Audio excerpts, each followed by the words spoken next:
नमस्कार मित्रांनो, आज आपण जी माहिती पाहणार आहोत ती अतिबला या वनस्पतीविषयी माहिती बघणार आहोत। अशा बऱ्याच प्रकारच्या औषधी वनस्पती निसर्गाने आपल्याला दिलेल्या आहेत आणि याचा आपण औषधी उपयोग करून घेऊ शकतो।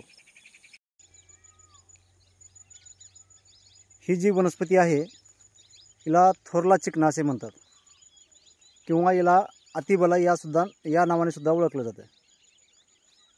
ही जी वनस्पती आहे ती आपोआप बांधावर पडीक जागी उगवते।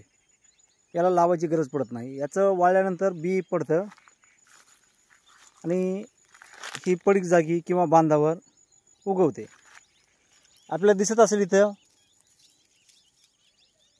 हे जे गोल फळ आहे हे पेटाऱ्यामध्ये याच्यामध्ये बी आहेत। आपण जर हातात चुरगळं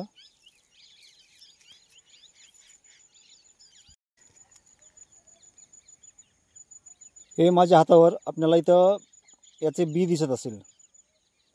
मोहरीच्या आकाराचं बी असतं हे। या वनस्पतीची पानं जी आहेत ती असे कातरल्यासारखे दिसतात आणि याला जे फळ येतं तर असं पेटीत असतं। याच्या पेटीत आणि गोल आकार असतं। हे आपल्याला दोन फळ दिसते असतील, हे हिरवं फळ आहे आणि हे वाळलेलं फळ आहे बाजूला याच्या। तर साधारण याची उंची एक 7-8 फूट सहज होते। या झाडाची फळे ही किंचित तुरट, मधुर, धातुवृद्धिकारक व मुखरोगनाशक आहेत। तसेच हे फळ शीत, मधुर, बल व कांतिकारक, वायू, रक्तपित्त, क्षत यांचा नाश करते। या चिकण्याच्या मुळ्याच्या सालीचे चूर्ण हे साखरेशी घेतले तर बहुमूत्र रोग हा जो असतो तो दूर होतो।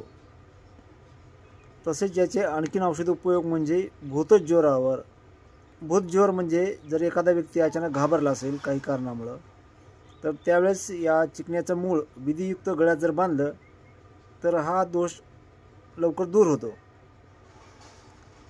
तसेच याचा आणखीन औषधी उपयोग म्हणजे मूत्रदोष व शुक्रदोष यावर सुद्धा केला जातो।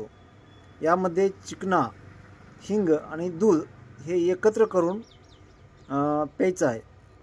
तर हे सर्वांचं प्रमाण सम असलं पाहिजे। तर यामुळे मूत्रदोष, शुक्रदोष हे दूर होतात। तसेच अंडवृद्धीवर या चिकण्याच्या काढ्यात एरंड तेल घालून पिलं तर अंडवृद्धी जी असते ही दूर होते।